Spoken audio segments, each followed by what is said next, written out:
Assalamualaikum warahmatullahi wabarakatuh. Bersyukur kepada Allah Subhanahu wa taala dan bersalawat kepada nabi kita Nabi Muhammad sallallahu alaihi wasallam. Baik, kita akan lanjutkan kembali pembahasan tafsir kita, yaitu adalah surat Al-Ikhlas.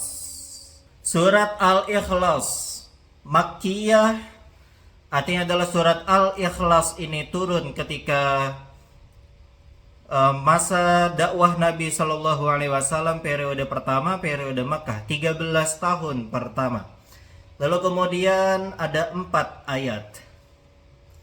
Oke, mengapa surat ini dinamakan surat Al-Ikhlas? Sejatinya surat ini mempunyai banyak nama. Yang paling masyhur adalah surat Al-Ikhlas, karena ia berbicara tentang tauhid murni hanya kepada Allah Subhanahu wa taala, yang menyucikannya dari segala kekurangan dan membebaskannya dari segala kesyirikan. Syirik itu maksudnya adalah tandingan-tandingan Allah ya. Sejatinya adalah Allah Subhanahu wa taala itu terbebaskan dari hal yang demikian. Tidak ada yang dapat menandingi sebanding dengan Allah Subhanahu wa taala. Surat ini juga membebaskan hamba dari kesyirikan atau dari neraka. Surat ini juga dinamakan dengan surat At-Tafrid, At-Tajrid, At-Tauhid, An-Najah, atau Al-Wilayah, karena orang yang membacanya akan termasuk para wali Allah. Selain itu, surat ini juga dinamakan dengan surat Al-Ma'rifah dan surat Al-Asas, karena mencakup pokok-pokok agama. Persesuaian surat ini dengan surat sebelumnya, yaitu surat Al-Kafirun. Nah, surat Al-Kafirun bertujuan untuk membebaskan hamba dari segala macam kekufuran dan kesyirikan. Sedangkan surat ini, surat Al-Ikhlas, untuk menetapkan tauhid kepada Allah Subhanahu wa taala, mengesahkan Allah Subhanahu wa taala, yang memiliki sifat-sifat sempurna dan senantiasa menjadi tujuan serta tidak mempunyai sekutu dan tandingan. Oleh karena itu, kedua surat ini sering dibaca bersamaan dalam beberapa sholat, seperti 2 rakaat sholat fajar, sholat subuh, dan tawaf, duha, sunnah maghrib, dan sholat musafir. Ayatnya pendek juga, jadi luar biasa gitu ya. Mudah untuk dibaca, dan kemudian juga maknanya begitu bagus gitu ya. Nah, yang akan kita pelajari pada hari ini. Kandungan surat Al-Ikhlas ini berisi rukun-rukun akidah dan syariat Islam yang paling penting, yaitu mentauhidkan dan menyucikan Allah serta menyifati Allah dengan sifat-sifat sempurna dan menafikan sekutu baginya. Ini merupakan bantahan terhadap orang-orang Nasrani yang berkeyakinan Trinitas dan terhadap kaum musyrikin yang menyembah banyak Tuhan selain Allah. Gitu ya, Trinitas. Itu bahwa Allah memiliki anak gitu ya. Nah, ini kemudian pemahaman yang keliru. Namun demikian, it's okay to be disagree gitu ya. Kalau misalkan Nasrani tetap yang demikian, oke saja. Dan kemudian Islam menganggap yang ini, yaitu adalah Allah tidak memiliki sekutu apapun. Tidak ada yang sebanding dengan Allah Subhanahu wa taala. Itu. Jadi dalam akidah it's okay to be disagree, tidak setuju nggak apa-apa. Nah, yang penting adalah kita tetap berteman ya, bersaudara dalam hal bersosial gitu. Dan ini juga membantah kaum musyrikin yang menyembah banyak Tuhan, ada Lata, ada Uzza, dan Tuhan-Tuhan lainnya dalam bentuk patung ya. Sejatinya adalah Tuhan dalam bentuk patung itu tidak dapat memberikan manfaat dan tidak dapat memberikan mudarat, tidak dapat menyebabkan bahaya terhadap manusia.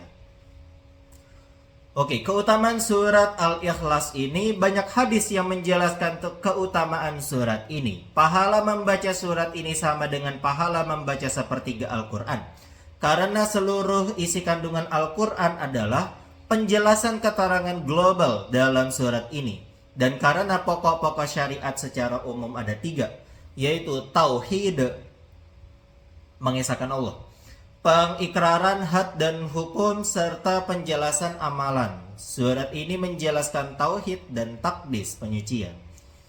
Bukhari, Abu Dawud, dan An-Nasa'i meriwayatkan dari Abu Sa'id Al-Khudri bahwa ada orang yang mendengar seseorang membaca surat Al-Ikhlas dengan berulang-ulang. Ketika pagi menjelang, ia datang kepada Nabi Shallallahu Alaihi Wasallam dan menceritakan hal tersebut, seakan orang tersebut meremehkannya. Lantas Nabi Shallallahu Alaihi Wasallam bersabda, "Demi zat yang jiwaku dalam kekuasaannya, sesungguhnya surat Al-Ikhlas itu pastilah setimpal dengan sepertiga Al-Quran." Dalam riwayat Bukhari yang lain dari Abu Sa'id radhiyallahu anhu, ia berkata, Rasulullah Shallallahu Alaihi Wasallam pernah bersabda kepada para sahabat beliau, yang artinya, apakah salah seorang di antara kalian tidak mampu membaca sepertiga Al-Quran semalam? Mereka pun merasa berat dan berkata, siapa di antara kami yang mampu melakukan itu, wahai Rasulullah? Maka beliau menjawab, surat Al-Ikhlas merupakan sepertiga Al-Quran. Surat yang 4 ayat itu sangat pendek, tapi sepertiga Al-Quran, karena begitu masyhurnya gitu ya, begitu hebatnya, begitu luar biasanya surat Al-Ikhlas ini.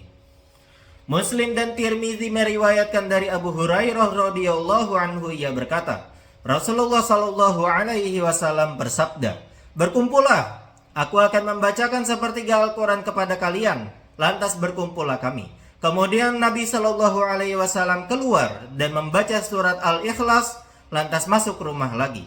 Lantas sebagian dari kami berkata, aku melihat bahwa ini adalah kabar dari langit. Kemudian Nabi Shallallahu Alaihi Wasallam keluar dan bersabda, aku telah mengatakan kepada kalian bahwa aku akan membaca sepertiga Al-Quran. Ketahuilah bahwa surat Al-Ikhlas itu sebanding dengan sepertiga Al-Quran. Ahmad, Tirmizi, dan Nasa'i meriwayatkan dari Abu Ayyub Al-Ansari dari Nabi Shallallahu Alaihi Wasallam, beliau bersabda, yang artinya, apakah salah seorang di antara kalian tidak mampu membaca sepertiga Al-Quran dalam semalam? Sesungguhnya barang siapa yang membaca surat Al-Ikhlas dalam semalam, maka sungguh ia telah membaca sepertiga Al-Quran malam tersebut. Gitu. Nah, kita renungi nih, kenapa ini bisa sepertiga Al-Quran? Mengapa begitu luar biasanya surat Al-Ikhlas ini? Gitu. Nah, sebab turunnya surat ini, surat Al-Ikhlas. Ahmad, Tirmizi, dan Ibnu Jarir meriwayatkan dari Ubay bin Ka'ab bahwasanya kaum musyrikin berkata kepada Nabi Shallallahu Alaihi Wasallam, wahai Muhammad, sifati Tuhanmu kepada kami. Lantas Allah Subhanahu Wa Taala menurunkan surat Al-Ikhlas. Maksudnya kayak kenalkan Tuhanmu itu bagaimana gitu Muhammad. Maka ini dia, Allah Subhanahu Wa Taala menurunkan surat Al-Ikhlas. Ibnu Jarir dan Tirmizi berkata, As-Samad, zat tempat bergantung yang tidak beranak dan tidak diperanakan. Tiada sesuatu yang dilahirkan melainkan dia akan mati, dan tidak ada sesuatu yang mati melainkan diwarisi. Sesungguhnya Allah Subhanahu Wa Taala tidak akan mati dan tidak akan diwarisi. Tiada sekutu baginya. Qatadah, Dohak, dan Muqatil berkata, ada sekelompok orang Yahudi datang kepada Nabi Shallallahu Alaihi Wasallam dan berkata, sifati Tuhanmu kepada kami. Sesungguhnya Allah menurunkan sifatnya di dalam Taurat. Dia memberitahu kami dari mana dia berasal, dari jenis apa dia dibuat. Apakah dari emas, timah, atau perak? Apakah dia makan dan minum? Dari siapa dia mewarisi dunia? Dan siapa yang mewariskannya? Lantas Allah Subhanahu Wa Taala menurunkan surat ini. Surat ini adalah sifat khusus bagi Allah Subhanahu Wa Taala. Oke, kita akan bacakan surat Al-Ikhlas ayat 1 sampai 4. A'udzu billahi minasyaitonir rajim. Bismillahirrahmanirrahim. Qul huwallahu ahad. Allahus samad. Lam yalid wa lam yulad wa lam yakul lahu kufuwan ahad. Katakanlah Muhammad, dialah Allah yang Maha Esa. Allah tempat meminta segala sesuatu. Allah tidak beranak dan tidak pula diperanakan, dan tidak ada sesuatu yang setara dengan dia. Oke, kita langsung saja ke mufradat lughawi. Ahadun, satu dalam zatnya, tidak tersusun dari berbagai partikel materi, dan tidak pula dari selain materi. Kata itu juga merupakan penyifatan keesaan dan penafikan sekutu. satu gitu ya, ahadun. As-somad, tempat bergantung dalam segala kebutuhan secara permanen. Gitu. Jadi kita selalu bergantung kepada Allah Subhanahu wa taala, tempat meminta segala sesuatu. Lam yalid, tidak beranak karena dia tidak membutuhkan sesuatu untuk menolongnya. Gitu. Jadi tidak membutuhkan anak gitu ya, tidak membutuhkan sesuatu segala apapun untuk menolong Allah Subhanahu wa taala. Allah itu adalah ahadun, satu. Dia juga berbeda jenis dengan selainnya, dan ini merupakan penafian sesuatu yang menyerupai atau sejenis dengannya. Walam yulad, dan tidak diperanakan karena dia maha terdahulu, bukan sesuatu yang baru. Segala sifat hudus baru tidak ada padanya. Dia disifati dengan qidam, terdahulu, dan awaliyah, paling awal. Kufuwan, sekutu atau serupa. Maksudnya adalah tiada seorang pun yang menyerupainya. Nah itu ya. Nah mungkin ini menyinggung tentunya agama-agama lain, tapi saya katakan sekali lagi bahwa nah ini adalah Islam gitu ya, prinsip gitu. Jadi berdiri di atas prinsip ini penting. Tapi kemudian dalam hal bersosial ini beda cerita lagi, gitu. Beda cerita lagi. Bahwa kita tetap berteman, kita tetap bersosial, gitu. Nah, saya menyampaikan gitu ya, apa yang menjadi prinsip daripada ketuhanan dalam Islam, maka inilah jawabannya, gitu. Oke, tafsir dan penjelasan.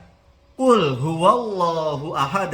Katakanlah Muhammad, dialah Allah yang Maha Esa. Wahai Rasul, katakanlah kepada orang yang memintamu untuk menyifati Tuhanmu bahwa Allah Maha Esa dalam zat dan sifatnya. Tiada sekutu dan tandingan baginya. Ini merupakan penyifatan dengan keesa dan menafikan sekutu. Maknanya adalah dialah Allah yang kalian ketahui dan yakini bahwa dia adalah pencipta langit, bumi, dan kalian. Dia Maha Esa dengan sifat ketuhanannya dan tiada sekutu baginya dalam ketuhanan. Ini menafikan berbilangnya zat. Allahus Samad. Allah tempat meminta segala sesuatu. Zat yang dibuat bergantung dalam segala kebutuhan karena dialah yang mampu untuk mewujudkannya. Maknanya Allah adalah zat tempat bergantung seluruh makhluk. Tiada seorang pun yang tidak membutuhkannya. Sedangkan dia tidak membutuhkan mereka, kita gitu ya, makhluk. Allah tidak membutuhkan makhluk.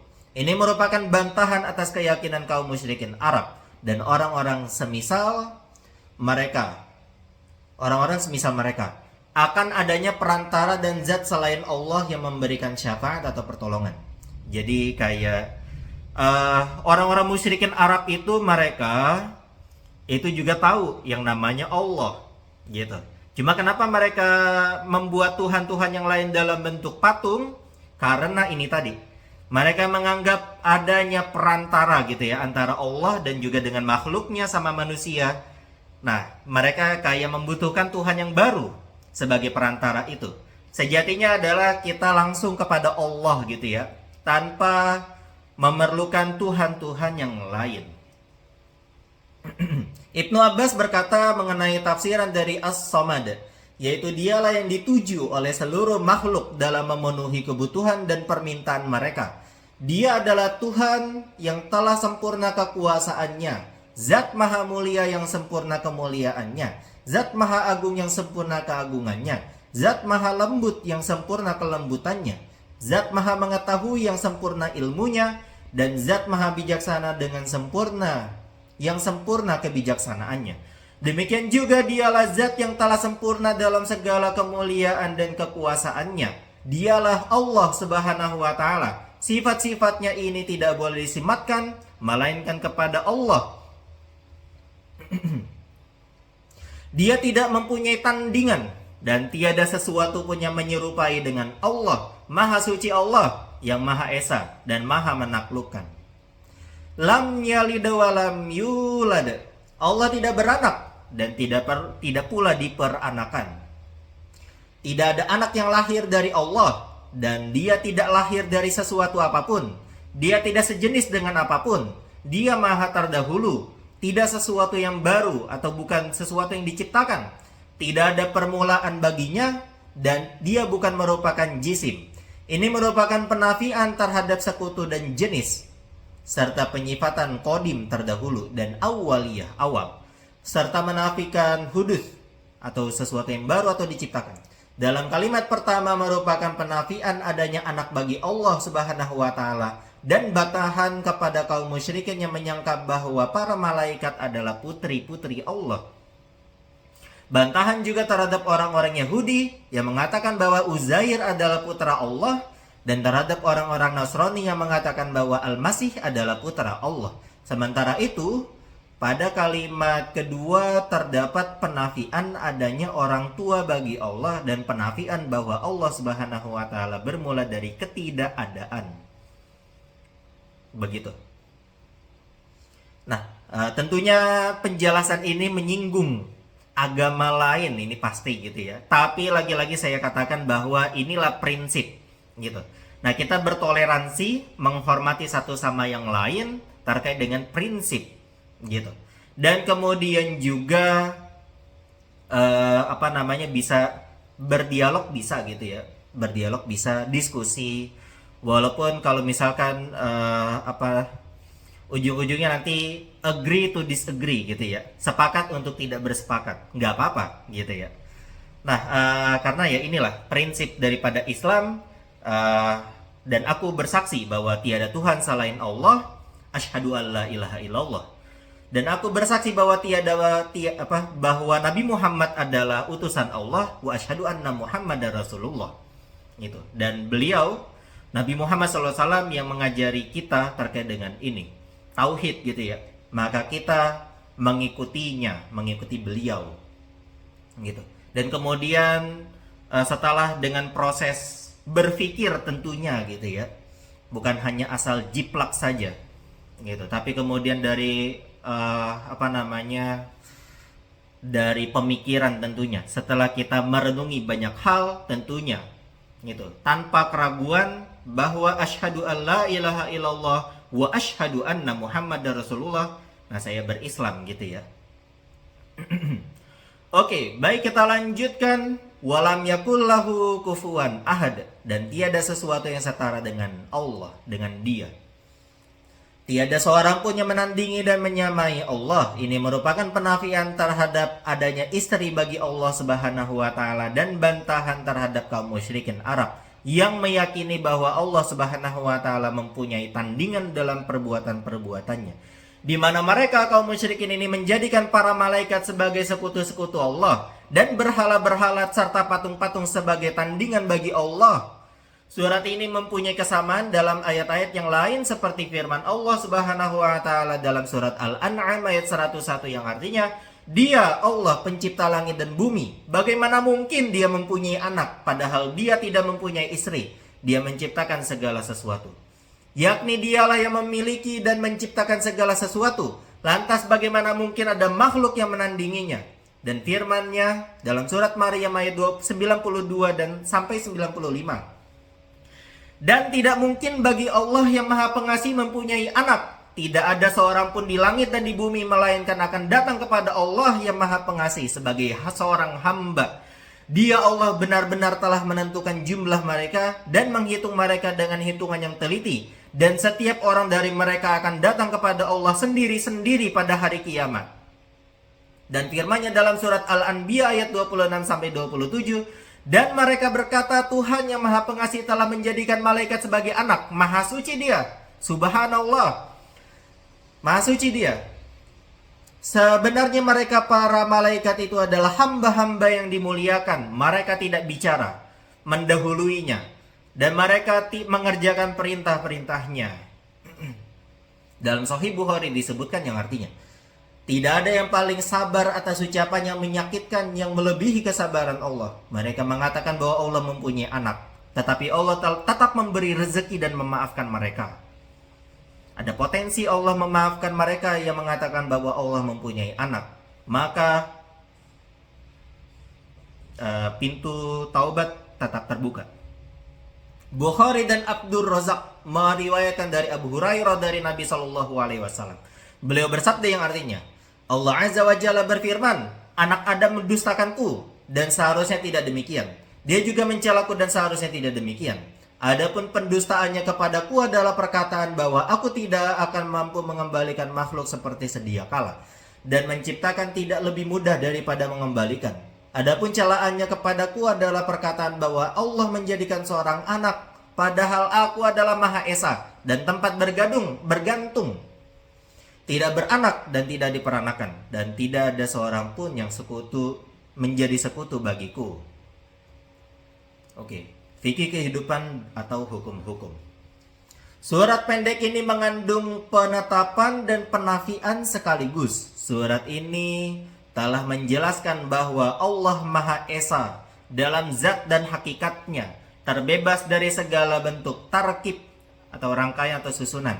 Surat ini menafikan segala bentuk keterbilangan dari zat Allah Subhanahu wa taala dengan firman-Nya Allahu Ahad. Allah itu satu. Surat ini juga menjelaskan bahwa Allah Subhanahu wa taala Maha Kaya dengan zatnya lagi mulia dan penyayang. Seluruh makhluk membutuhkannya dalam memenuhi segala kebutuhan mereka. Dia memiliki seluruh sifat kesempurnaan dan kemuliaan. Dia tidak membutuhkan apapun kepada yang lain dengan firman-Nya Allahus Samad. Allah adalah tempat meminta segala sesuatu. Surat ini juga menetapkan bahwa Allah adalah Maha Esa. Tidak ada sesuatu pun yang sejenis dengannya, tidak melahirkan seorang pun, dan tidak ada sekutu baginya. Surat ini juga menafikan dari Allah akan adanya jenis dan sekutu dengan firman-Nya Lam Yalid. Demikian pula dia adalah zat maha terdahulu, paling awal di zaman azali, tidak didahului dengan ketidakadaan. Tiada yang melahirkan dan mendahuluinya. Surat ini juga menafikan sifat hudus atau baru dari Allah Subhanahu wa taala dengan firman-Nya Walam yulad. Allah tidak berasal dari ketidakadaan, teman-teman sekalian. Allah adalah zat yang maha terdahulu. Allah Subhanahu wa taala tidak mempunyai tandingan dalam wujudnya, tidak ada sekutu dan istri dengan firman-Nya walam yakul lahu kufuwan ahad. Segala hal yang ditetapkan dalam surat ini merupakan penetapan akidah Islam yang berdiri tegak di atas tauhid, tanzih, dan takdis atau penyucian. Segala hal yang dinafikan dalam surat ini adalah bantahan terhadap orang-orang yang memiliki akidah sesat, seperti kaum pagan, penyembah berhala yang mengatakan bahwa dua Tuhan di alam ini, yaitu Tuhan cahaya dan Tuhan kegelapan. Kaum Nasrani yang mengatakan adanya Trinitas, kaum Soibah yang menyembah tata surya dan bintang-bintang, kaum Yahudi yang mengatakan bahwa Uzair adalah anak Allah, dan kaum musyrikin yang mengatakan bahwa para malaikat adalah putri-putri Allah, semua dibantah oleh surat ini.